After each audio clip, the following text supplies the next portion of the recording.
Yes yes, लावण्या.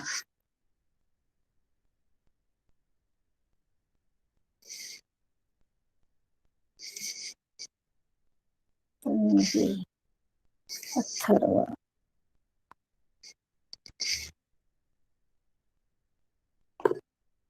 सगळ्यांनी अमर.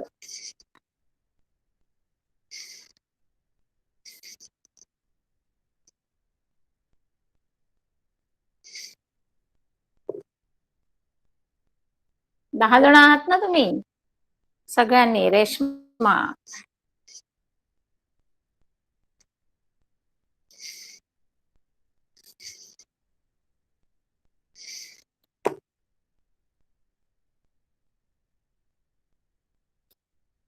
चला आपण स्टार्ट करूया. आले सगळे? झाली प्रेझेंटी सगळ्यांची लावून? All of you ready for your with your preparation? Lesson number 1. Are you ready? Yes और नो?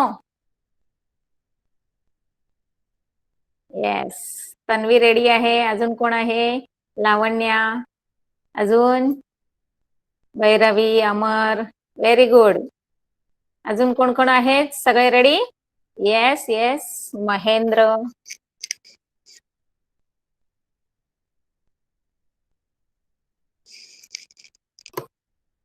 अजून कोण कोण आहे? आज एवढेच प्रेझेंट आहेत? हा.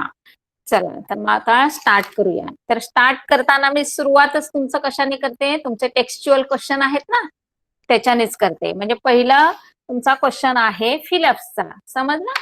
मग आता फिलअप्स मध्ये काय आहे बघा. असाच तुम्हाला एखाद वेळेस मुलांनो, हे जे काही तुम्हाला 5-6 पॉइंट दिलेले आहेत की नाही, तर असेच तुम्हाला म्हणजे 5च्या 5 क्वेश्चन एक शेवटच्या प्रश्नामध्ये असाच पॅराग्राफ टाईप करून येऊ शकतो आणि तुम्हाला हे फिलअप्स भरायचे आहेत त्याच्यामध्ये. कळलं? तर मग आता एकेकाला मी एक पॉइंट विचारणार आणि त्यांनी प्रत्येकाने वाचायचं आणि फिलअप्स आहे ते पण मला कुठलं आहे ते सांगायचं आहे. तर start with Tanvi. Tanvi, mike on कर आणि पहिलं फिलअप्स मला विथ सेंटेन्स रीड करून दाखवायचं आहे. हा, are you ready? Can you hear me Tanvi? Yes ma'am. कोणतं करायचंय? पहिलं सेंटेन्स करायचं आहे. Question number 1, textual question number तुझा आहे ना. Complete the statement by choosing correct option from bracket. Lesson 1 ना? हा, लेसन 1 ऑफ कोर्स ना. Yes ma'am. Yes yes. A causality behind the sudden changes was understood due to mutation principle of यूझोदो-वेरियस. Very good, very good. हा हा. आता त्याच्यानंतर Atharva, second sentence वाचायचं आहे. पहिला फिलअप आला तुमचा म्युटेशन. सेकंड फिलअप काय आहे? वाच जरा Atharva. Yes, ma'am. Yes. The proof for the fact हा that protein हा. Synthesis. Synthesis synthesis occurs through translocation was given by नाही. रॉंग. बघ, म्हणजे आता ह्याच्यातनं तुम्हाला समजणार आहे. हा, तुझा आन्सर तिथे रॉंग आहे. फिलअप्सच्या जागेवर तुझं वर्ड रॉंग फिलअप केलंय तू. अजून आता सेकंड कोण वाचतो? लावण्या वाच. Yes, ma'am. The proof for the fact that protein synthesis occurs through gene was Yes. given by George Bedell and Edward Tatum. Yes. समजलं अथर्वा? तुझं काय चुकलं होतं? येस. हा, लगेच करेक्शन करून घ्या, कारण तुम्ही आत्ताच सगळं तुम्ही 1 by 1 इम्प्रूव्ह करत जायचं आहे. हा, सगळं करेक्शन. तुझा जो फिलअप चुकला होता त्याला सगळं तू एरर काढून टाक त्याचा. बरं, त्याच्यानंतर आता अमर. अमर, थर्ड सेंटेन्स वाचायचं आहेस तू. आपलं आन्सर देऊन झालं की मुलांना माईक ऑफ करायचा. हा तुम्ही. Amar, can you hear me? Amar Lohkare.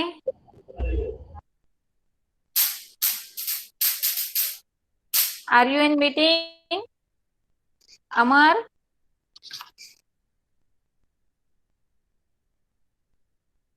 बरं ठीक आहे.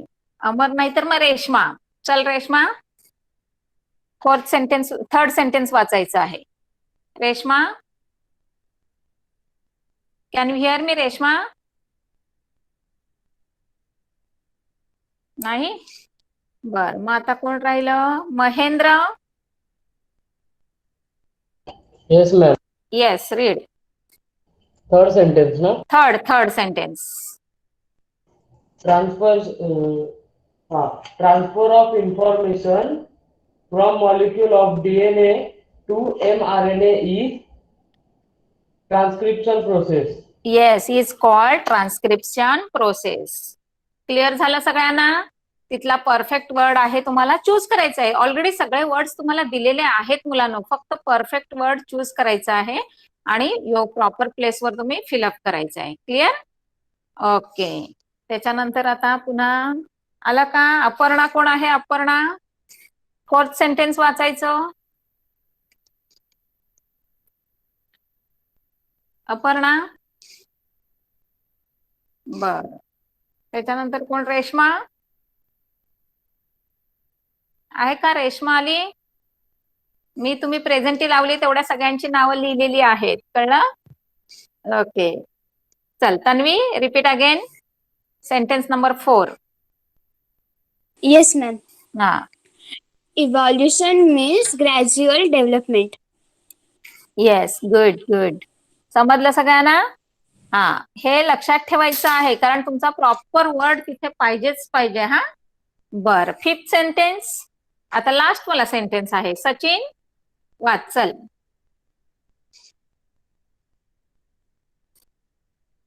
सचिन, कॅन यू हिअर मी? प्रत्येकाला मी संधी देणार आहे कारण मला चेक करायचं आहे कोण किती चांगलं वाचतं, कोणाला किती परफेक्ट आन्सर्स देता येतात. हा, सचिन ट्राय करा प्रत्येकाने. आहे का सचिन? नाही? चल भैरवी सांग.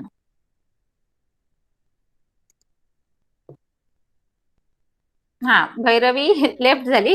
ओके. होय होय, science 2. Ma'am. Yes. Vestigial organ, हा. appendix present Ah. in human body is proof of evolution. Very good. झालं. म्हणजे पहिला क्वेश्चन सगळ्यांना फिलअप्स कसे भरायचे समजलं. आता हे तर आजच्या ह्या लेसन मध्ये तुम्हाला फक्त चूज करायचं आणि प्लेस करायचं होतं. हा, पण काही वेळेला तुम्हाला तो वर्ड प्रॉपर प्लेसला का टाकायचा आहे त्याचं रिझनही द्यावं लागतं. एक्सप्लेन इट असा तुम्हाला क्वेश्चन असतो. आता नेक्स्ट आपण करत जाऊ ना, तसं तुम्हाला समजेल ते की हा वर्ड इथे का बसतो, का टाकला जातो, का लिहिला जातो. याच्यासाठी तुम्हाला एक थोडंसं 1 सेंटेन्स मध्ये एक्सप्लेनेशन देणं गरजेचं आहे. हा, अमर तुझा क्वेश्चन बघ कसा आहे. Which subject teacher? आजचा आपला सायन्स 2चा लेक्चर ना? ओके, ठीक आहे. हा, आता थोडस आपण काय करूया. आता एक बघा, मी पहिले तुम्हाला काय करते, थोडीशी आयडिया पण देते. हा, म्हणजे आता सगळे तुम्ही आला ना, सगळे जॉईन झालात. हा, आता मी थोडा वेळ वाट बघितली तुमचं जॉईन होण्याची. तर एक साधारण तुम्हाला क्वेश्चन पेपर पॅटर्न कसा असतो सगळ्यांनी लिसन केअरफुली. हा, पहिला 40 मार्क्सचा आपला क्वेश्चन आहे. तुम्हाला हवं तर तुम्ही लिहून पण घेऊ शकता. मुलांना मला सांगा की मॅडम स्लो सांगा, आम्ही लिहून घेतोय सर. कारण कसं असतं बघा, तुम्हाला अभ्यास कसा करायचा हे जर माहिती असेल ना तर ऑफकोर्स तुम्ही काय करणार आहात, चांगले मार्क्स मिळवणार आहात. नाही तर प्रत्येक लेसन मधलं सगळंच करत बसलात ना तर खूप कन्फ्युजन होऊन जातं. मग अभ्यास कसा करायचा आहे ते पण मी सांगते बघा. हा, आता पहिला एकतर 40 मार्क्सचा आपला क्वेश्चन पेपर असणार आहे. तर 40 मार्क्स मध्ये तुमचं क्वेश्चन पेपर म्हणजे क्वेश्चन किती येतात तर तुमच्या पेपरमध्ये मेन 4 क्वेश्चन असतात. मेन. हा, त्याच्यामध्ये हवं असेल तर लिहून घ्या. पहिला क्वेश्चन आहे त्याला क्वेश्चन ए आणि क्वेश्चन बी असे तुम्हाला सब क्वेश्चन असतात. तर पहिला फर्स्ट ए आहे तो 5 मार्क्सला असतो आणि बी आहे तोही 5 मार्कला असतो. थोडक्यात काय करायचं, इन शॉर्ट मध्ये तुम्ही काय लिहून घ्यायचं, पहिला क्वेश्चन आहे तो तुमचा 10 मार्क्सचा असणार आहे. हा, आणि मग आता त्या 10 मार्क्स मध्ये बघा, पहिला क्वेश्चन तुम्हाला असा फिलअप्सचा किंवा एमसीक्यूचा विचारला जाईल, पण दुसरा क्वेश्चन आहे ना बी, तो म्हणजे पहिल्यातला बी, तो कसा असणार आहे तुमचा एमसीक्यू प्लस तुमचं प्रॅक्टिकल वर्क जे असणार आहे की नाही त्याच्याशी रिलेटेड असणार आहे. हा, आता पहिला क्वेश्चन मी तुम्हाला सांगितला बघा 5 मार्काला आहे, म्हणजे क्वेश्चन नंबर 1A आलं लक्षात सगळ्यांच्या. आता त्याच्यामध्ये जो 5 मार्काचा क्वेश्चन म्हणजे एक मार्क्सला असणार आहे, तर तुम्हाला मिनिमम 6 ते 7 तुम्हाला क्वेश्चन विचारले जाणार. हा, मग ते कोणत्या टाईपचे असतील ते सांगते बघा. एक तर पहिला असणार आहे तुम्हाला सिम्पली फिलअप्स, हा, दुसरा असणार आहे तुम्हाला फाइंड ऑड मॅन आउट, तिसरा असणार आहे कोरिलेशन, त्याच्यानंतर चौथा असणार आहे तुमचा डिफरन्स बिटवीन टू कंपोनंट्स. हा, त्याच्यानंतर त्याच्या पुढचा असणार आहे मेक पेअर, त्याच्यानंतर असणार आहे राईट ऑर रॉंग किंवा ट्रू ऑर फॉल्स, आणि सायन्स 1 शी रिलेटेड असेल तर त्याच्यामध्ये तुम्हाला येतं राईट नेम किंवा राईट मोलेक्युलर फॉर्म्युला. म्हणजे लक्षात घ्या, क्वेश्चन 1 त्याच्यातला ए 5 मार्कासाठी असे व्हरायटी ऑफ क्वेश्चन तुम्हाला असणार आहेत. तर तुमच्या टेक्स्टबुक मध्ये तुम्हाला हे क्वेश्चन दिलेले नाहीत, याला ऑब्जेक्टिव्ह टाईप क्वेश्चन म्हणतात. समजते सगळ्यांना? Can you hear me all of you? Yes yes. हा, तर लक्षात घ्या, तुम्हाला हे सगळं करायचंच आहे. टेक्स्च्युअल क्वेश्चन मध्ये तुम्हाला हे कुठेही दिलेलं नसतं. मग आता हे तुम्ही कुठून करणार आहात? तर तेवढ्यासाठीच तुम्ही रेफरन्स बुक यूज करायचं आहे. समजलं? मग त्यासाठी तुम्ही डायजेस्ट वापरा किंवा तुमचं कुठलं म्हणजे तुम्हाला जे काही मास्टर की असेल कोणाकडे किंवा कोणाकडे अजून काही वेगळं पुस्तक असेल पण ते वापरा. हा, कारण कधी आता एंडला तुमच्याकडे 21 क्वेश्चन काहीतरी असा एक सेट येतो बघा, म्हणजे अपेक्षित वगैरे येत असतात. तर ते म्हणजे तुम्हाला ह्या असे ऑब्जेक्टिव्ह टाईपचे बरेचसे क्वेश्चन तुम्हाला त्याच्यामधनं मिळत असतात. त्यामुळे पहिला जो क्वेश्चन आहे त्याचे मार्क्स मिळवण्यासाठी तुम्हाला प्रत्येक लेसनवरचे ऑब्जेक्टिव्ह करावे लागणार आहेत. क्लिअर झालं सगळ्यांना? हा, आता आज तुमचं पहिलं रिव्हिजन आहे, त्यामुळे तुम्ही व्यवस्थित प्रिपेअर्ड नसाल ऑब्जेक्टिव्हच्या बाबतीत, पण नेक्स्ट टाइम लक्षात ठेवायचं आहे आपल्या टेक्स्च्युअल क्वेश्चन सोबत प्रत्येक लेसनचं प्रिपरेशन करत असताना तुम्ही हे करायचं आहे. कळतंय? असू दे, ठीक आहे रेश्मा, नो प्रॉब्लेम. माझं तुला ऐकायला येतंय ना? येतंय की नाही? कॅन यू हिअर मी रेश्मा?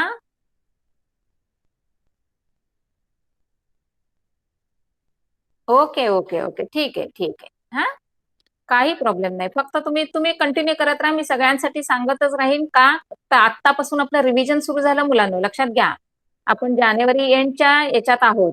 मग अजून फेब्रुवारी पूर्ण, मार्च, एप्रिल असे अजून 3 महिने तुम्हाला मिळणार आहेत. कळतंय?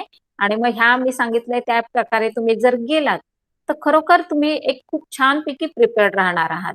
हा, तर पहिलं क्वेश्चन तुम्हाला समजलं सगळ्यांना की व्हरायटी ऑफ क्वेश्चन असणार आहेत ऑब्जेक्टिव्हचे, आणि त्यामुळे तुम्हाला ते सगळं जरी टेक्स्ट्युअल म्हणजे धड्याखाली दिलेलं नसलं तरी तुम्हाला ते लर्न करावं लागणार आहे. समजलं?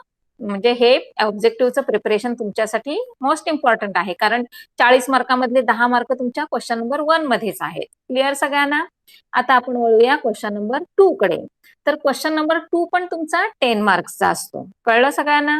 हा, आता क्वेश्चन नंबर 2 मध्ये काय असतं ते सांगते बघा. याच्यामध्ये तुम्हाला टोटल 7 क्वेश्चन विचारले जातात आणि त्याच्यातनं तुम्हाला 5 लिहायचे असतात, म्हणजे एनी 5. कळतंय? मग आता एनी 5 म्हणजे तुम्हाला इच क्वेश्चन तुमचा असणार आहे तो 2 मार्क्ससाठी असणार आहे. आणि मी तुम्हाला नेहमीच सांगते की जरी पेपर तुमचा 40 मार्क्सचा असला मुलांनो, तरी पेपर आपला एक्स्ट्रा पकडून किती मार्क्सचा येतो? 60 मार्क्सचा येतो. समजलं? मग तुम्हाला त्यातनं 40चं सिलेक्ट करायचं आणि लिहायचं आहे. त्यामुळे पेपर मोठाच असणार आहे. उलट तुम्हाला ऑप्शन जास्त मिळतात त्याच्यामध्ये, म्हणजे त्यातले कोणतेही 2 तुम्हाला न येणारे असले तरी काही प्रॉब्लेम येत नाही. समजलं? मग आता तो क्वेश्चन जो आहे तुमचा क्वेश्चन नंबर 2, तर त्याच्यामध्ये ते क्वेश्चन कोणत्या टाईपचे असतात ते पण मी तुम्हाला थोडंसं सांगते. आता एक लक्षात ठेवायचं आहे, question 2 each question have 2 marks, म्हणजे तुमचं आन्सर थोडंसं डिस्क्रिप्टिव्ह असलं पाहिजे, थोडंसं ब्रॉड असलं पाहिजे. आता त्याच्यासाठी क्वेश्चन कसा असतो बघा. पहिला एक सॉल्व द न्यूमरिकल, म्हणजे सायन्स 1 असेल तर एक तुमचं न्यूमरिकल असतात बघा तुम्हाला, त्याच्यातला एखादा न्यूमरिकल तुम्हाला विचारला जाऊ शकतो. एखादं बी साठी तुम्हाला काय केलं जातं, म्हणजे क्वेश्चन नंबर 2 साठी तुम्हाला काय केलं जातं, एखादी शॉर्ट नोट लिहायला येते. त्यानंतर त्याच्यातला सपोज तिसरा टाईप क्वेश्चनचा टाईप असणार आहे केमिकल रिॲक्शन लिहायला येते. आता हे मी सगळं सांगते ना मुलांना, हे तुमचं सायन्स 1 आणि सायन्स 2 शी रिलेटेड आहे, कारण आपला सायन्स 1 आणि सायन्स 2 चा क्वेश्चन पेपर पॅटर्न सेम असतो. त्यामुळे सायन्स 1 च्या टीचरने पुन्हा सांगितलंच पाहिजे असं तुम्ही एक्सपेक्ट करू नका. मी सांगते त्याच्यातूनच तुम्हाला बरंचसं समजणार आहे. त्याच्यानंतर त्यातला चौथा क्वेश्चन कशा टाईपचा असू शकतो, तर फ्लो चार्ट आहेत ना तुम्हाला बरेचसे फ्लो चार्ट वगैरे आपल्या सायन्स 2 मध्ये पण भरपूर आहेत. म्हणजे 2 मार्क्सला तुम्हाला एखादा फ्लो चार्ट येऊ शकतो. आता फ्लो चार्ट मध्ये ते हे आहे बघा तुमचं लेसन नंबर 5 मध्ये टुवर्ड्स ग्रीन एनर्जी, त्याच्यामधले जे फ्लो चार्ट आहेत ना ते तुम्हाला येऊ शकतायत. समजलं? त्याच्यानंतर एक नेक्स्ट क्वेश्चन कशा टाईपचा असू शकतो, राईट प्रॉपर्टीज किंवा राईट कॅरेक्टरिस्टिक्स. समजते का? तर आपला जो ऍनिमल स्टडी आहे ना क्लासिफिकेशन, त्याच्यामध्ये कॅरेक्टरिस्टिक्स आहेत बघा, तसे त्यांच्यातला क्वेश्चन येऊ शकतो. एक नेक्स्ट क्वेश्चनचा टाईप असणार आहे गिव्ह सायंटिफिक रिझन. आता प्रत्येक लेसन मध्ये तुम्हाला मिनिमम 4 तरी आहेत मुलांना. समजतंय? हा, मग लक्षात घ्या की जर ते 4 असतात त्याच्यातला कमीत कमी 1 किंवा 2 तर तुम्हाला विचारतात. हा, त्याच्यानंतर आहे लास्ट असं एक म्हणजे असं असणार आहे की एखादं एक्झाम्पल द्या आणि क्वेश्चन तुम्हाला एक्सप्लेन करायला असणार आहे. म्हणजे थोडक्यात काय सांगितलं मी तुम्हाला की अशा टाईपचे क्वेश्चन तुम्हाला प्रिपेअर्ड करायचे आहेत, कारण 2 मार्कासाठी तुम्हाला असे व्हरायटी ऑफ टाईप्स असणार आहेत. ओके. हा, आता आपण थोडंसं वळूया क्वेश्चन नंबर 3 कडे. तर क्वेश्चन नंबर 3 तुमचा 15 मार्क्सचा असतो मुलांना. समजतंय? म्हणजेच त्यातनं पण तुम्हाला किती आहेत तुमचे एनी 5 तुम्हाला अटेम्प्ट करायचे आहेत आणि तुमच्याकडे असणार आहेत 7 क्वेश्चन असणार आहेत, म्हणजे 2 एक्स्ट्रा असणार आहेत. आता सांगा मला की जर तुमचे 5 क्वेश्चन तुम्हाला लिहायचे आहेत म्हणजे इच क्वेश्चन हॅव 3 मार्क्स, म्हणजे या क्वेश्चन मध्ये तुमचं अजून डिस्क्रिप्टिव्ह आन्सर असलं पाहिजे. क्लिअर? कारण तुमचा मार्क्स 3 आहेत, मग 3 मध्ये तुम्हाला थोडंसं अजून एक्सप्लेनेशन एक्सपेक्ट असणार आहे. आता ह्याच्यामध्ये कशा टाईपचे क्वेश्चन असतील ते पण मी तुम्हाला सांगते बघा. हा, पहिलं तुम्हाला असणार आहे give explanation using the given statements. म्हणजे एखादं आन्सर लिहिण्यासाठी तुम्हाला सगळं त्याचं एक्सप्लेनेशन देऊन पण तुम्हाला त्याला काय करावं लागणार आहे, एक्झाम्पल वगैरे द्यावं लागणार आहे. यातलाच सेकंड टाईप कसा असू शकतो, सजेस्ट रेमेडीज किंवा सजेस्ट मेजर्स. आता आपण शिकलो ना हा याचा एन्व्हायरमेंटचा लेसन, मग त्याच्यामध्ये तुम्हाला आहे ना आपण तुमचं योगदान काय असणार आहे, आपला लास्ट वाला 10th लेसन आहे की नाही, मग त्याच्यावरचे बरेच क्वेश्चन तुम्हाला या टाईप मध्ये येऊ शकतात बघा. त्यानंतर आहे एक्सप्लेनेशन ऑफ डायग्राम्स. सपोज आपला ग्रीन एनर्जी वरचा आला किंवा आपल्या पहिल्या लेसन वरचा आला किंवा तुम्हाला आपले जे काही बॉडी ऑर्गन आहेत की नाही, 3rd लेसन आपला पार्ट आहे तो, म्हणजे त्याच्यावरचे जर डायग्राम आल्या तर तुम्हाला ते एक्सप्लेन करायचं आहे त्याचं इच अँड एव्हरी फंक्शन. समजतंय? म्हणजेच कशा टाईपचा क्वेश्चन येतो बघा, हे लक्षात घ्या. त्याच्यानंतर अजून काय आहे, कम्प्लीट द टेबल किंवा चार्ट. क्रेप सायकल आहे की नाही, जर तुम्हाला क्रेप सायकल अशी ऍक्टिव्हिटी बेस दिली तर ती तुम्हाला कम्प्लीट करायची असते. म्हणजे जे फिलअप्स असतात की नाही त्या बॉक्स मधले, ते तुम्हाला फिलअप्स करायचे आहेत आणि असा क्वेश्चन तुम्हाला 3 मार्क्सला एक कमीत कमी येऊ शकतो. त्याच्यानंतर अजून एक वेगळा टाईपचा क्वेश्चन असणार आहे explain with the help of the example. बघा इथे पण तुम्हाला एक्सप्लेनेशन टाईप म्हणजे डिस्क्रिप्टिव्ह टाईप क्वेश्चन असणार आहे आणि अजून याच्यामध्ये एखादा मोठा न्यूमरिकल असणार आहे. म्हणजे 2 मार्कचा numerical with the help of formula असू शकतो कधी कधी, आणि 3 मार्कासाठी अजून तुम्हाला त्याच्यामध्ये 2-3 फॉर्म्युले यूज करून करायचं असतं. म्हणजे या टाईपचे तुम्हाला इव्हन केमिस्ट्रीमध्ये आहे की नाही, केमिस्ट्री पार्ट मध्ये तुम्हाला बरंचसं आहे. आणि कम्प्लीट द डायग्राम म्हणजेच 3 मार्काला तुम्हाला एक तरी मिनिमम डायग्राम एक तरी तुम्हाला येतेच येते. म्हणजे एक लक्षात घ्या मुलांनो, ऍक्टिव्हिटी बेस्ड क्वेश्चन मध्ये पण तुम्हाला डायग्राम येऊ शकते, नावं तुम्ही द्यायची असतात आणि तुम्हाला कधी कधी डायरेक्ट डायग्राम पण काढायला सांगू शकतात आणि त्याला पण डायरेक्ट 3 मार्क्स असू शकतात. त्यामुळे तुम्ही थोडंसं तेही प्रॅक्टिस करायची आहे. त्याच्यानंतर एक असा क्वेश्चन असतो की ज्याच्यामध्ये तुम्हाला एक क्वेश्चन येतो आणि त्याच्यावर तुम्हाला छोटे छोटे सब क्वेश्चन असे 3 येतात.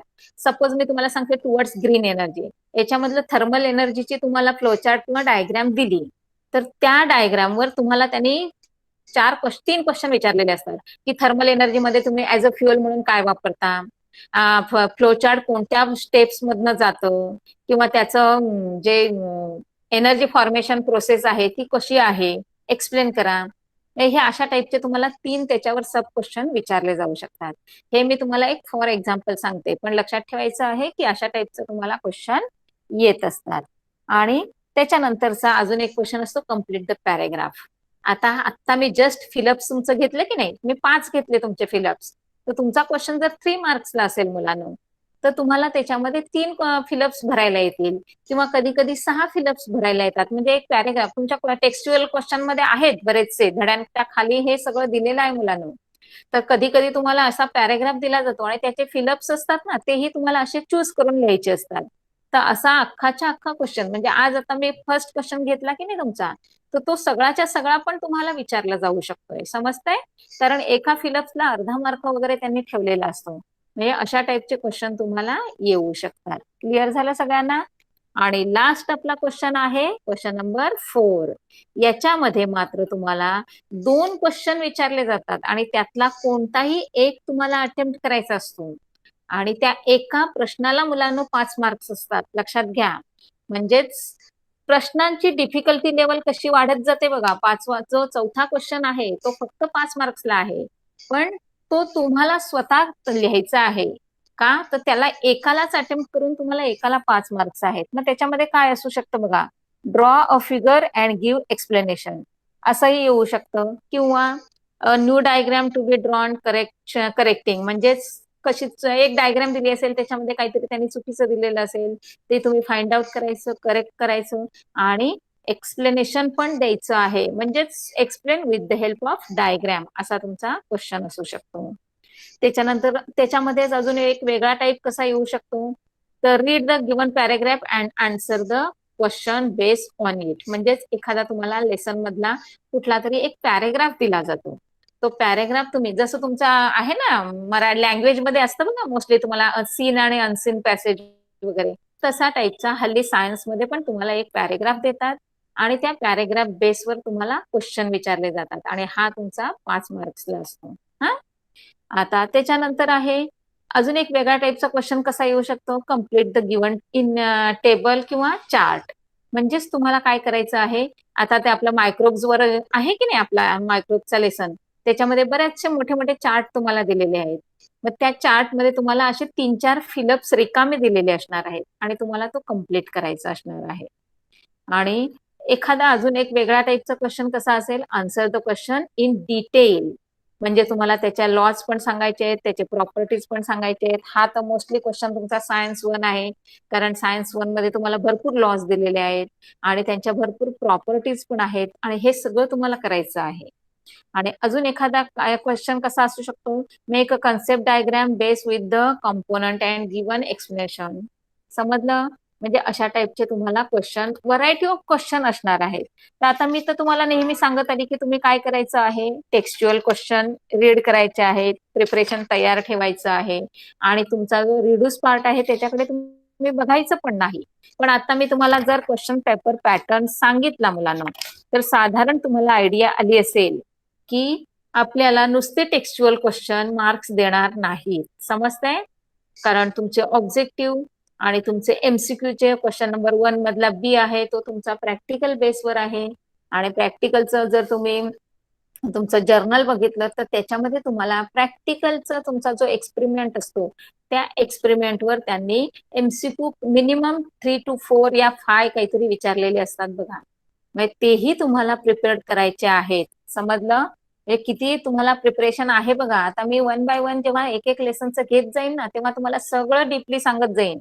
तुम्ही समोर तुमचं जे तुम्ही रेफरन्स बुक यूज करता ना ते समोर ठेवा आणि तिथे मार्किंग करा, कारण आजचं काम आत्ता लगेच करायचं आहे. आपल्याकडे आता भरपूर वेळ आहे. आता आपल्याला काय असं शिकायचं काहीच नाहीये, आपल्याला सगळ्यांसाठी रिव्हिजन घ्यायचं आहे.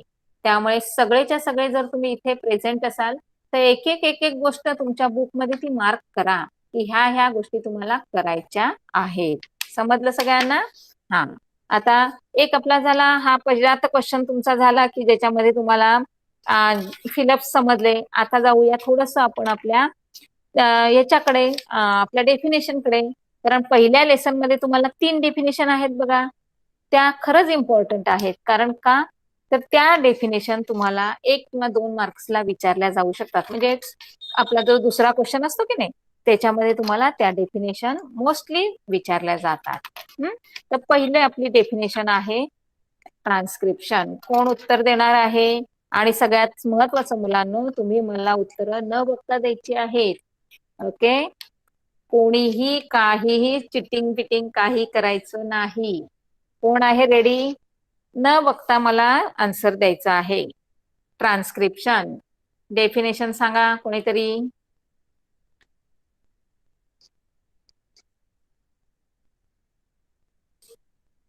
तुम्ही रेडी पाहिजेत मुलांनो, पटापट उत्तरं दिली तरच आपलं एक लेसन कंप्लीट होणार आहे, नाहीतर मग सगळं राहील तसंच. कारण ह्या लेसन मध्ये भरपूर आहे मुलांनो, मला असे क्वेश्चन विचारण्यासारखे भरपूर आहेत आणि मी सगळे ते मार्क करून ठेवलेले आहेत तुमचे सगळे क्वेश्चन. बोला Tanvi, are you ready? Okay, ma'am. Yes.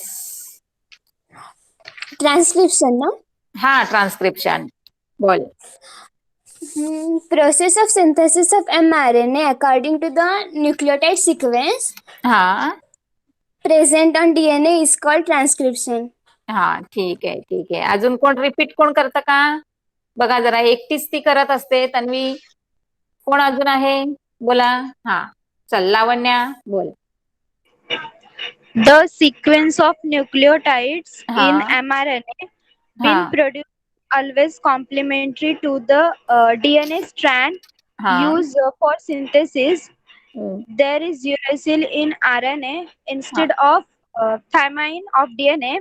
हा, This process of RNA synthesis is called as transcription. Very good. हा, आता मला सांगायचं आहे, हे तू न बघता सांगितलंस की बघून सांगितलं?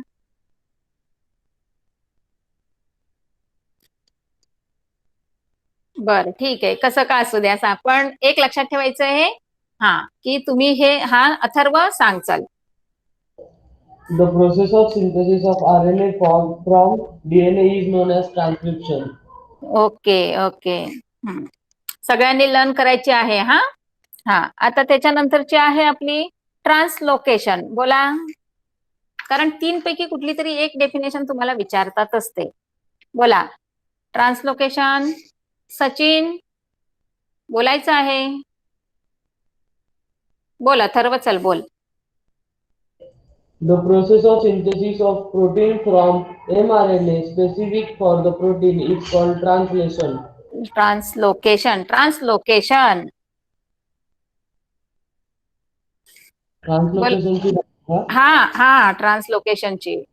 Okay. The movement of ribosomes from one end on mRNA to other by the distance of one triplet codon is called translocation. हा, सगळ्यांनी प्रिपरेशन करून ठेवायचं आहे मुलांना, कारण ह्याच्यानंतर तुमचं थेअरी पण घेतली जाणार आहे. हा, आता सध्या ओरली चाललेलं आहे. ओके समृद्धी, तुला मी दुसरं आता विचारते. हा, सांग मला ट्रिपलेट कोडॉन.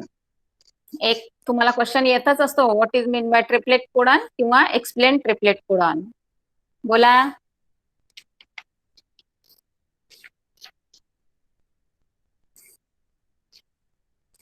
आणि आता मी जे क्वेश्चन विचारते मुलांना, त्यांना थोडंसं कुठेतरी मार्किंग करून ठेवा, कारण हे इम्पॉर्टंट क्वेश्चन असतात.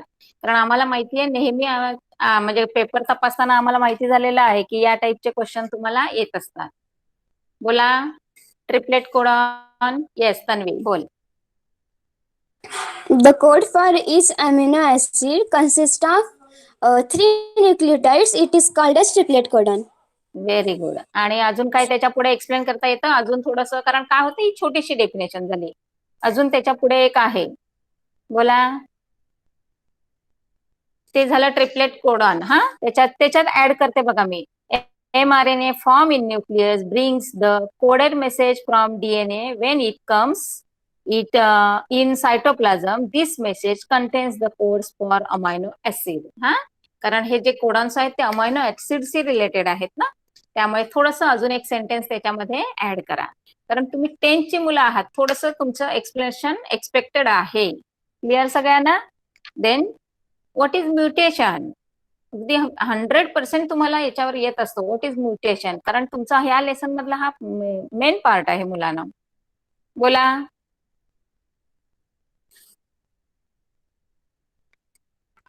शिकवताना पण मी तुम्हाला सांगितलं होतं बघा, 2-3च मुलं बोलत असतात. अथर्व बोल. हा, कोण बोलते? लावण्या. हा, अथर्व बोला. Change occurring in the position of any nucleotide हा, is a gene is called mutation. Very good. अजून समृद्धी. हा, बोल चल. Mutation is any sudden change that occurs in nucleotide sequence of gene causing either a minor or considerable हम्म. change in the characters of an individual. Okay. आता मुलांना तुम्हाला समजत असेल बघा. तुम्ही प्रत्येकाचे आन्सर्स वेगवेगळे येतात की नाही?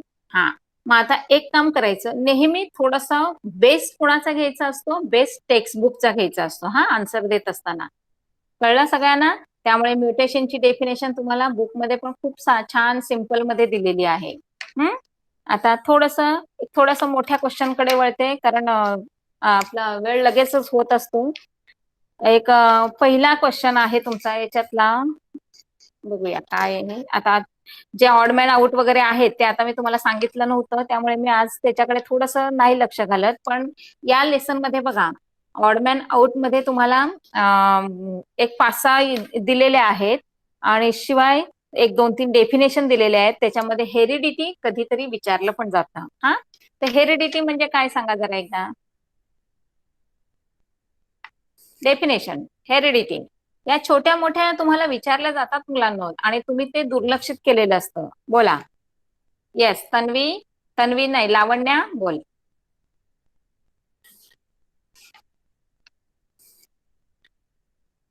लावण्या. हा, भैरवी वाच, बोल चल. What is? Yes, ma'am. Transfer of biological characters from one generation to another is called heredity. Very good. हा, Via gene. Yes, very good. म्हणजे तुम्हाला एक असं, आणि त्याच्यामध्ये बघा आता याच्यामध्ये मी तुम्हाला डिस्टिंग्विश एक टाईपचा क्वेश्चन सांगितला होता बघा, 2 मार्क्स साठी. तर मग आता ह्याच्यामध्ये तुमचं ट्रान्सक्रिप्शन आणि ट्रान्सलोकेशन हा क्वेश्चन तुमचा डिस्टिंग्विश टाईप मध्ये पण येऊ शकतो. मग त्याच्यामध्ये काय असतं ते सांगते बघा. जस्ट त्या दोघांच्या डेफिनेशन असतात ना, हा तुमचा एक पहिला पॉइंट झाला. आणि त्याच्याबद्दलचं थोडंसं डिफरन्स काय आहे तो तुमचा दुसरा पॉइंट. तर आता इथे कसं लिहितात ते मी तुम्हाला एकदा एक्सप्लेन करते बघा. आता डेफिनेशन तर तुम्हाला सगळ्यांना समजलेले आहेत, ट्रान्सक्रिप्शन आणि ट्रान्सलोकेशन. त्याचा सेकंड पॉइंट काय आहे तो मी सांगते बघा. द ट्रान्सक्रिप्शनचे आहे, the process of transcription takes place in nucleus. म्हणजे एकदम शॉर्ट मध्ये लक्षात ठेवायचं आहे, न्यूक्लियसला अंडरलाईन करून ठेवायचं आणि पुढचं सेंटेन्स तुम्ही स्वतः तयार करायचं. ट्रान्सलोकेशन मध्ये काय आहे, the process of translation takes place in the ribosomes located in the cytoplasm. आणि मग यासाठी तुम्ही रायबोझोम्स इन सायटोप्लाझम एवढाच वर्ड लक्षात ठेवायचा, कारण बाकीचं सेंटेन्स तुम्हाला तयार करता येते. समजलं?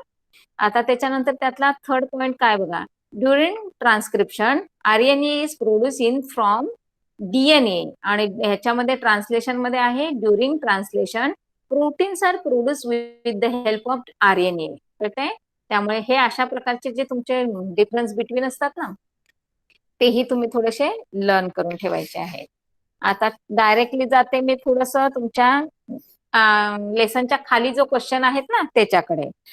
आता पहिला एक आहे बघा, define heredity and explain the mechanism of heredity changes. आता शॉर्ट मध्ये तुम्हाला एक मार्काला डेफिनेशन पण विचारली जाऊ शकते, किंवा मी तुम्हाला सांगितलं होतं ना एक्सप्लेन मध्ये तुम्हाला एक डिस्क्रिप्टिव्ह टाईप ऑफ क्वेश्चन येतो, त्याच्यामध्ये हा क्वेश्चन तुम्हाला 2 किंवा 3 मार्क्स साठी तुम्हाला येण्याचे चान्सेस असतात. तर कोण मला सांगतं या प्रश्नाचं पूर्ण उत्तर मला एक्सपेक्ट आहे, कोण सांगणार आहे? बोला. हा, तन्वी वाच. First point, heredity is the process by which biological characters from parental generation are transmitted to the next generation through genes. हा, Second point, the mechanism of hereditary changes. In second point, first point, mutation. Sudden changes in the parental DNA can cause mutation. This result into changes in the hereditary characters. Second point मधला second point. At a time of meiosis, crossing over takes place. This create new recombination of the genetic information. Therefore, the haploid gametes produce carry changes hereditary characters. Very good. असं इतकं perfect answer लिहिलं ना मुलांना, तर तुम्हाला तो question जर तुमचा 3 मार्क्स साठी असेल तर 3 मार्क्स पण मिळणार, 2 मार्क्स साठी असेल तर 2 मार्क्स पण मिळणार. कळतंय? त्यामुळे तुम्ही परफेक्ट आन्सर लर्न करायचे आहेत आणि लिहायचे आहेत. आता ह्याच्यासाठी मी तुम्हाला एक सांगते बघा, काय करायचं. आता आज मी तुमचं ओरल घेतली की नाही, तर तुम्ही स्वतः काय करायचं आहे, आपली स्वतःची रिटर्न टेस्ट द्यायची आहे. समजतंय मी काय सांगते बघा, लिसन केअरफुली. का तर तुम्ही आज सपोज तुम्ही एक मी म्हणजे एक हे सांगते की तुम्ही आज माझ्याकडे ऑनेस्टली जर तुम्ही मला रिव्ह्यू हे देत असाल, ओरल देत असाल, तर तुम्ही रेडी आहात. आणि मग आता तुम्हाला स्वतःला बघायचं असणार आहे की मला लिहिता येतं का, हे म्हणजे वेळेत माझं कम्प्लीट होतं का, किंवा माझं 1 लेसनचं प्रिपरेशन झालंय का. तर आता जेवढे जेवढे मी तुम्हाला पॉसिबिलिटी सांगितल्या की नाही क्वेश्चनच्या, तेवढे तेवढे पॉइंट तर तुम्ही लिहिलेले असणार आहेत. नेहमी एक लक्षात ठेवा की जेव्हा आपलं रिव्हिजन चालू आहे तेव्हा तुमच्या समोर नोटबुक पाहिजे, कारण मी जे पॉइंट सांगते ना ते तुमचे नोट डाऊन झाले पाहिजेत. आणि ते सगळे पॉइंट तुम्ही काय करायचे आहेत, लिहून काढायचे आहेत. क्लिअर सगळ्यांना? म्हणजे तुमचं रिटर्न जे आहे ते तुमचं तुम्ही लिहून तुम्ही चेक करू शकता. ओके, समजलं सगळ्यांना? तुम्ही सगळेजण करणार याप्रमाणे? हा, जे जे लोक करतील त्यांना खरंच चांगले मार्क्स मिळतील. कारण का, आता ह्याच्यात मी तुम्हाला जे जे क्वेश्चन सांगते ते माझ्या माहितीतले सांगते. आता दुसरा क्वेश्चन बघा, explain the process of formation of the complex proteins. धड्याखालीचा क्वेश्चन आहे त्यामुळे तुम्हाला विचारला जाऊ शकतो. बरं, या प्रश्नाचं उत्तर कोण देतं, कोण देणार आहे? तुम्ही 5-6 मुलं आहात मुलांनो. अमर,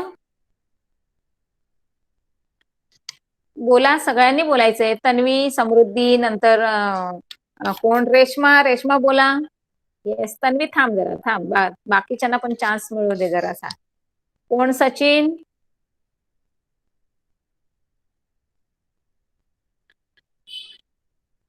आहात सगळेजण?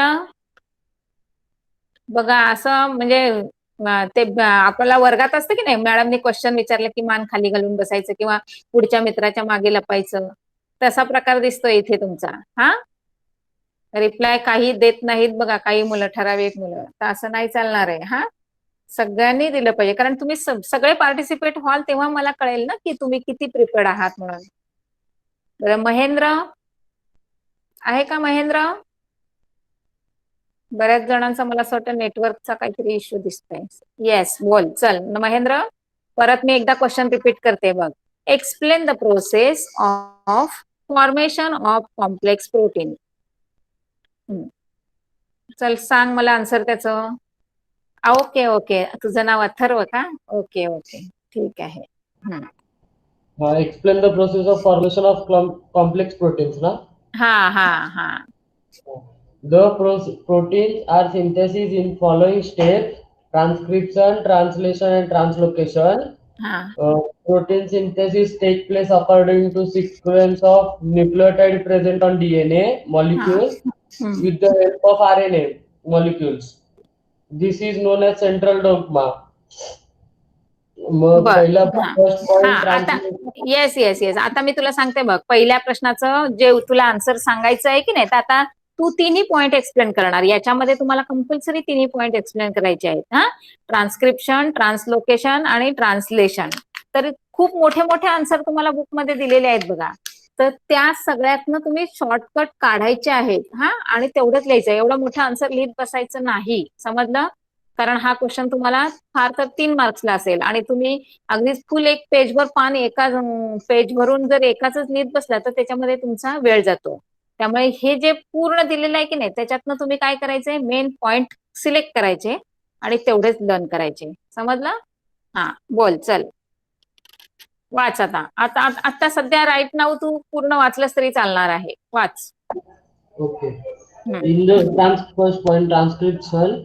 In the process of transcription, mRNA is produced as per nucleotide sequence on the DNA. The sequence of nucleotide, which is complementary to that of present on DNA, is occupied on mRNA. Transcription takes place in nucleus, but the mRNA leaves nucleus, carries the genetic code and enter the cytoplasm. This genetic code is always in triplet form and hence is known as triplet codon. The second point, translation. Each mRNA may carry thousands of codons, but each codon is specific for only one amino acid. The tRNA molecule bring the required amino acid as per the code present on mRNA. There is anticodon on each tRNA, which is complementary to the codon on mRNA. This process is known as translation. Translocation. Third point. The translocation, the ribosome keep on moving from one end of a mRNA molecule to other end by distance of one triplet codon. While this process is taking place, rRNA help in joining the amino acid together by peptide bonds. The peptide chains later come together to form complex protein molecule. Okay okay ठीक आहे. हा आता एक सांगते बघा, म्हणजे एक तुम्हाला साधारण अंदाज आला असेल की जसा डिस्क्रिप्टिव्ह क्वेश्चन आला की नाही, किंवा त्याला जर तुम्हाला एक्सप्लेन करायचं असेल तर जस्ट त्यांच्या काय करायच्या आहे, तुम्ही डेफिनेशन द्यायच्या आणि त्याच्याबद्दल ते डी म्हणजे DNA, mRNA, tRNA ह्यांच्याशी रिलेटेड एक एक सेंटेन्स त्याच्यामध्ये ऍड करायचा. आता याच्यामध्ये एक कोडॉनशी रिलेटेड आहे, ट्रिपलेट कोडॉनशी, तर तोही त्याच्यामध्ये ऍड करायचा.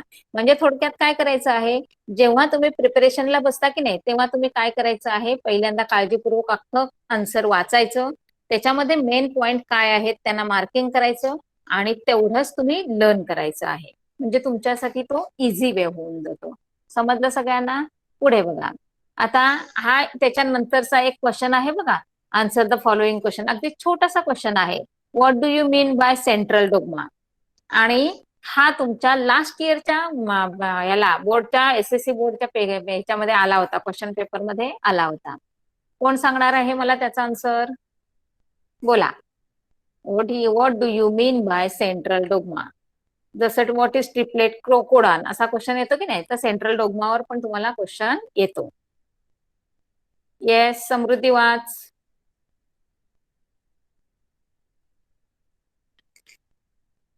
Central dogma is the process of synthesis of proteins by DNA through RNA. बघ किती शॉर्ट आन्सर होतं तुझं. हा कारण काय होतं, जेव्हा तुम्हाला असा क्वेश्चन विचारला जातो ना, तर थोडासा तर एक्सप्लेन केला पाहिजे. तुझं एकदम शॉर्टकट मध्ये झालं. अजून कोण वाचणार आहे? तुम्ही सगळ्यांनी म्हणजे सगळ्यांनी एकमेकांची उत्तरं ऐका मुलांनो, आणि मग आपल्याला आपल्या उत्तरामध्ये काय ऍड करायचं आहे तेही घ्या. हा, भैरवी वाच. Yes, ma'am. Information about protein synthesis is stored in the DNA, and synthesis of appropriate protein as per requirement is necessary for the body. These proteins are synthesized by DNA through RNA. This is called as central dogma. Very good. बघा आता तुम्हाला समजलं असणार आहे. तिने answer जे दिलं ते आता तुमचं जे काही तुम्ही जे नवनीत यूज करत असाल ना त्यांच्याशी थोडंसं वेगळं आलं की नाही, पण परफेक्ट आहे आन्सर ते. का तर तुमचं ते रिलेटेड आहे, तुम्हाला जो क्वेश्चन विचारलाय त्याच्याशी रिलेटेड आन्सर आहे. म्हणजे असे व्हरायटी ऑफ टाईपचे आन्सर आम्हाला येत असतात. बऱ्याच वेळेला आम्ही पेपर चेक करतो की नाही, तर त्याच्यामध्ये तुमचं आन्सर तुम्ही कुठूनही काय कोणतंही रेफरन्स बुक वापरा, पण तुमचं आन्सर परफेक्ट असणं गरजेचं आहे. कळतंय? हा, आता पुढे बघा. आता अजून एक तुम्हाला त्याच्यातच तुम्हाला खूप छान छान असे छोटे छोटे क्वेश्चन तयार केलेले आहेत बघा. आता प्रत्येक नाही क्वेश्चन विचारत मी तुम्हाला, पण तुमचे क्वेश्चन कसे 2 मार्क्सला क्वेश्चन कसा असू शकतो बघा. पहिला त्यांनी विचारला होता what do you mean by central dogma. Second question आहे व्हॉट इज ट्रान्सक्रिप्शन. आता हे पण डेफिनेशन मध्ये पण येऊ शकतो किंवा असाही क्वेश्चन येऊ शकतो. कसाही आला तरी आन्सर सेम असणार आहे. त्याच्यानंतर what is mean by the triplet codon. बघा असाही क्वेश्चन शॉर्ट मध्ये हा क्वेश्चन तुम्हाला येऊ शकतो. आता त्याच्यानंतर आहे तुम्हाला explain the theory of evolution and mention the proof of supporting it. म्हणजे एक्सप्लेनेशन टाईप तुमचा किंवा डिस्क्रिप्टिव्ह टाईप तुमचा जो क्वेश्चन आहे ना, क्वेश्चन नंबर 3, त्याच्यामध्ये तुम्हाला या टाईपचा क्वेश्चन येऊ शकतो. आता याचा आन्सर कोण देणार आहे का? बोला. येस तन्वी. हा, दे. First point, according to theory of evolution, first living material was in the form of protoplasm, which was in the form of ocean. Second one, gradually it gave rise to unicellular organism, which made them evolve into larger and more complex organism. Third point, evolutionary changes were every slow and gradual, taking about 300 crore years to happen. Fourth point, variety of plants and animals developed from ancestors having different structural and functional organization during the process of evolution. Okay okay. हा, आता एक second टाईपचा answer बघा इथे कसं दिलेलं आहे. तुझा प्रश्नच नाही, व्यवस्थित एकदम म्हणजे फाईन आन्सर झालं. आता त्याच्यामध्ये पण बघा, तुम्हाला काही मुलांना म्हणजे अगदीच खूप असं एक्सप्लेन नाही करता आलं, तर त्यांनी कमीत कमी आपल्याला जे इव्हिडन्स दिलेले आहेत की नाही मुलांना, त्या इव्हिडन्सला तुम्ही लिहिलत ना तरी चालणार आहे. आणि प्रत्येक इव्हिडन्सचं नंतर नुसतं फक्त एक सिम्पल तुम्ही एक्सप्लेनेशन केलं ना तरी चालणार आहे. समजतंय? मग आपल्याला चांगले 6-7 इव्हिडन्स दिलेले आहेत आणि ते तर तुम्ही लर्न करायचेच आहेत. म्हणजे तुम्हाला जर ते 6-7 इव्हिडन्स लिहिले तर हाफ मार्क्स म्हटला तरी तुमचे ते 3 मार्क्स सहज मिळून जातात. क्लिअर सगळ्यांना? पुढे बघा. आता त्याच्यामध्ये अजून एक क्वेश्चन आहे तुम्हाला. डिफाईन वेस्टिजियल ऑर्गन आणि write the names of the some vestigial organs in human body. सांगा. हा तर क्वेश्चन अगदी इझी क्वेश्चन आहे बघा. बोला. वेस्टिजियल ऑर्गन कोण बोलणार आहे? अरे आपल्याकडे बरेच लोक आहेत. रेश्मा आहे, नंतर अथर्व आहे, त्याच्यानंतर सचिन आहे, अपर्णा आहेत, बरीच मंडळी आहेत. सगळ्यांनी बोलायचं आहे. बघा मी एक म्हणजे आतापर्यंत ऑब्झर्व केलेलं की एक भैरवी बोलते, त्याच्यानंतर एक तन्वी बोलते, त्याच्यानंतर एक अथर्व बोलतोय, लावण्य आहे. म्हणजे 4 मुलं असं बोलतात. म्हणजे तुम्ही थोडेसे प्रिपरेशन करून आलेले आहात. कळतंय? बाकीच्यांनी पण करणं गरजेचं आहे मुलांना. कारण तुम्ही बोलाल, माझ्याशी शेअर कराल तेव्हा मला लक्षात येतंय. एक समृद्धी आहे. टोटल अशी 5 मुलं सापडली की जे थोडेसे आहेत म्हणजे प्रिपरेशन करतायत. हा, बाकीच्यांनी पण करणं गरजेचं आहे. कारण तुम्हाला एक हा फर्स्ट चान्स आहे आणि लास्ट चान्स आहे मुलांना, की जो डिफिकल्ट पार्ट आहे तो काय केलेला आहे. येस अथर्व, मी करते क्वेश्चन रिपीट करते. फक्त एक सांगते की आता सध्या बघा तुमचा पोर्शन रिड्यूस केलाय, तर त्या रिड्यूस मध्ये तुमचं बरंचसं असं डिफिकल्ट क्वेश्चन जे होते ना तोच सिलेबस तुमचा रिड्यूस झालाय. त्यामुळे आता तुम्हाला इझी क्वेश्चन येणार आहेत आणि मग त्यासाठी तुम्हाला प्रिपरेशन करणं गरजेचं आहे. कारण नेक्स्ट इयर जर तुम्ही चान्स घेतलात ना तर तुम्हाला होल सिलेबस अटेम्प्ट करावा लागणार आहे. क्लिअर? त्यामुळे आता सगळ्यांनी जोर लावून अभ्यास करायचा आहे. आणि जसं आपला एक आपला जो काही हे होतं की नाही आपलं म्हणजे लेक्चर, तेव्हा एका लेसन मध्ये म्हणजे एका लेक्चर मध्ये मी एक लेसन कंपल्सरी करून घेणार आणि शिवाय त्यामध्ये मी तुम्हाला थोडेसे हिंट देणार आहे की त्याच्यावरचे फिलअप्स करा, मॅच द पेअर काय असेल तर करा, ऑडमॅन आउट करा, डिस्टिंग्विश करा. हे सगळे क्वेश्चन जरी आपण आता रिव्हिजन मध्ये ओरली नाही विचारले तरी तुम्ही रेडी राहायचं आहे. का तर सगळ्या पॉसिबिलिटी आहेत तुमच्या क्वेश्चन नंबर 1 मध्ये ऑब्जेक्टिव्ह मध्ये प्रत्येक लेसन वरच तुम्हाला काही ना काहीतरी विचारलं जाणार आहे. बऱ्याच मध्ये तुम्हाला डेफिनेशन आहेत, बऱ्याच मध्ये तुम्हाला कॅरेक्टरिस्टिक्स आहेत. तर ते तुमचं तुम्ही करायचं आहे. एका तासामध्ये जेवढे अटेम्प्ट करता येईल क्वेश्चन तेवढा मी करण्याचा प्रयत्न असणार आहे. हा, आता अथर्व मी क्वेश्चन काय आहे तो एकदा परत हे करते बघ, रिपीट करते. तुम्हाला मी क्वेश्चन विचारला होता. Define vestigial organs, writes name of the some vestigial organs in human body and write the names of those animals in whom some organs are functional. हा, आधी क्वेश्चन नीट समजून घ्या. येस. हा अथर्व वाच वाच. Degenerated or undeveloped unless organ of organism are called vestigial organs. And the example of vestigial organ is appendix. हा. Other example are wisdom, teeth, body yes hair, yes. हा or ear pinna. हा हा exactly. कारण का तर आपण जो vestigial ऑर्गनचा part जर तुम्ही टेक्स्टबुक मध्ये बघितला तर तुम्हाला 3 तिथे ते पिक्चर दिलेले आहेत बघा. तर नेहमी टेक्स्च्युअल मधलं जास्त रेफरन्स करायचं. अजून त्याच्यातलंच वेगळं आन्सर कोण वाचणार आहे का? कोण वाचायला रेडी आहे बोला. हा वाच समृद्धी.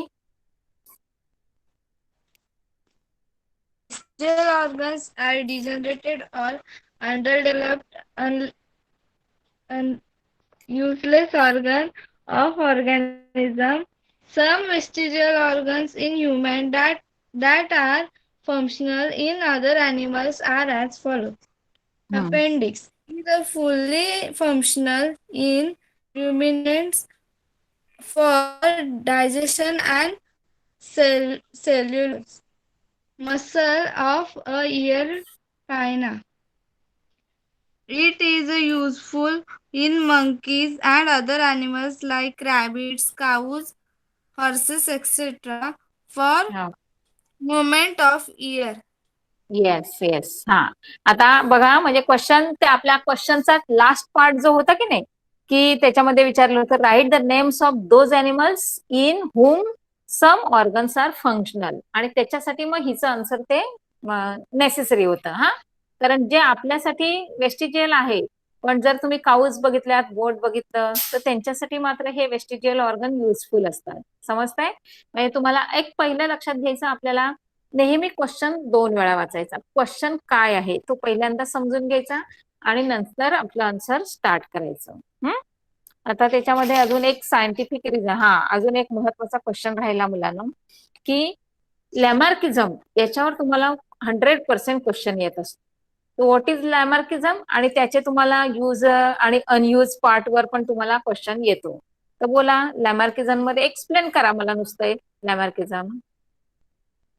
हा तन्वी बोला. Lamarckism consists of two theory, which were first one use and disuse of organs, and Yes. second one inheritance of acquired character.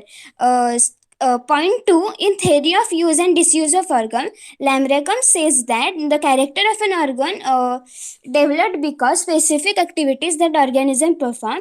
If such an organ is not used, it is get degenerated. This morphological changes takes place due to activities or inactivity of particular organism. Third point, the theory of inheritance of acquired character is not accept as such a transmission of acquired character does not takes place, only genetic characters are transmitted. Very good, very good. समजलं, म्हणजे तुम्हाला साधारण अंदाज आला की नाही point wise answer कसं लिहायचं असतं. आता एक अजून त्याच्यामध्ये तुमचा टेक्स्टुअल क्वेश्चन आहे बघा, की राईट शॉर्ट नोट्स ऑन, असा एक तुमचा आहे, एक चौथा का 5वा क्वेश्चन आहे बघा. त्याच्यामध्ये तुम्हाला बरचसं दिलेलं आहे. एक क्वेश्चन आहे इव्हॉल्युशन, दुसरा आहे थेअरी ऑफ इव्हॉल्युशन, तिसरा आहे कनेक्टिंग लिंक्स. तर मी आता तुम्हाला कनेक्टिंग लिंक बद्दल मला एक्सप्लेन करा कोणीतरी. चला, अजून आपल्याकडे 7-8 मिनिटं आहेत. हा क्वेश्चन आपला होणार, आणि कनेक्टिंग लिंक मध्ये तुम्हाला मी 2-3 एक्झाम्पल पण दिले होते शिकवताना. बरं, लावण्या बोला, लावण्या सांग. अथर्व थांब जरा, अथर्व थांब, भैरवी तू पण थांब. लावण्य आहे का? Yes, network problem. Okay okay, no issue, no issue. चला, कोण वाचतंय मग आता? तन्वी म्हणाली होती ना. वाच Tanvi. Okay, ma'am. Some living organism possess some character in them which are the distinctive feature of different groups. Such individual connect these two groups by sharing character of both, and hence they are known as connecting links. Second point, connecting link indicate the direction of hierarchy of evolution. For example, W. platypus. This is a connecting link between rapital and mammals. आता त्याचे जराशे एक मी तुम्हाला बरे example दिले होते बघा. पेरिपेटस दिलं होतं, डगबिल प्लॅटिपस दिलं होतं, लंग फिश दिलं होतं. तर ती 3 एक्झाम्पल आहेत की नाही, 3 एक्झाम्पल द्यायचे आणि त्याच्यातलं कोणतं तरी एक एक्सप्लेन करायचा तरी चालणार आहे, किंवा 3 तुम्हाला शॉर्ट मध्ये एक्सप्लेन करता येत असतील तरी करायचे. एक लक्षात ठेवायचं, आन्सर लिहिताना क्वेश्चन किती मार्क्स साठी विचारलाय त्यांनी, आणि मग त्याप्रमाणे तुम्ही तुमचं आन्सर प्रिपेअर करायचं किंवा डिसाइड करायचं आहे कसं लिहायचं, किती लिहायचं. आता भैरवी तुझ्यासाठी एक क्वेश्चन विचारते. Darwin's theory of natural selection, अगदी शुअर, म्हणजे बऱ्याच वेळेला या क्वेश्चन तुम्हाला येतो. डार्विन्स थेरी नॅचरल सिलेक्शनची बोला Bhairavi. Yes, ma'am. Darwin's theory of Darwin says that all organisms produce proficiently. All the organisms compete with each other in a life-threatening manner. In this competition, all those organisms sustain which show modification essential for winning of the competition. However, beside this, natural selection also plays important role because nature selects only those organisms which are fit to live and the rest perish. Very good, very good.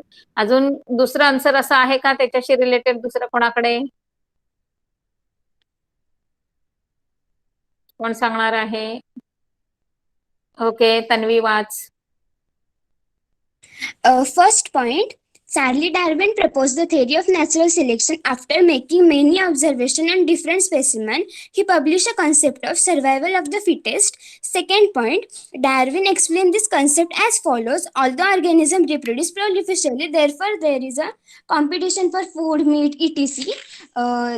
Only those organisms survive which show the adaptation for sustaining this struggle. Third point, natural selection play the important role by selecting only those organisms which are fit to live. Those do not have a better adaptation perish. Selected sustaining organisms then perform reproduction and form new species in a very long period of time. Okay. हा बघा, आता तुम्हीच मुलांना जर व्यवस्थित एकमेकांचे answers बघत असाल तर तुम्हाला त्याच्यामध्ये व्हरायटी ऑफ आन्सर्स मिळतात की नाही?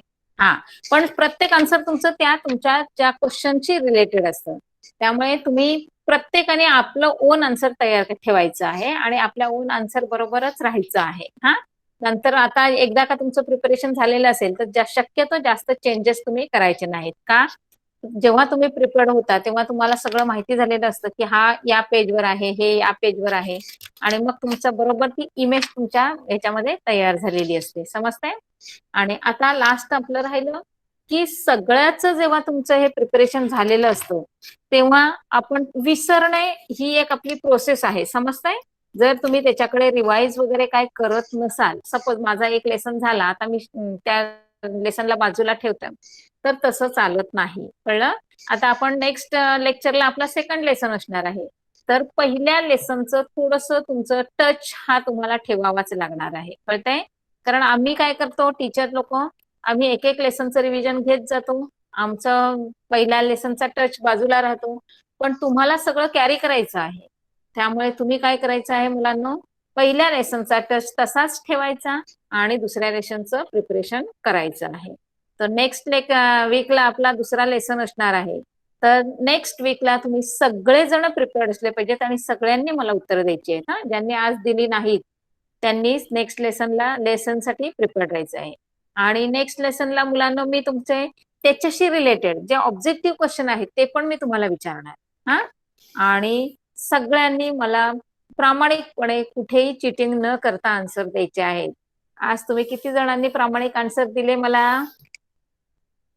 आणि मी तुम्हाला सांगितल्याप्रमाणे प्रत्येकाने काय करायचं आहे, आपलं स्वतःचं जो म्हणजे रिटर्न पेपर होईल की नाही आता तुमचा, तो तुमचा तुम्ही करायचा आहे. आपले जे क्वेश्चन मी आज तुम्हाला विचारले ते सगळे तुम्ही काय करायचे आहेत, स्वतः न बघता लिहायचे आहेत. म्हणजे आपल्याला लिहिता येतं का? कारण रायटिंग प्रॅक्टिस पण गरजेची आहे मुलांना. समजतंय?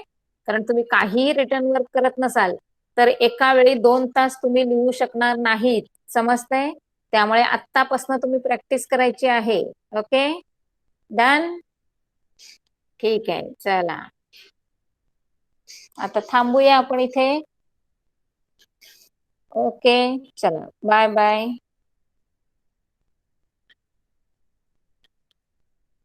Bye bye.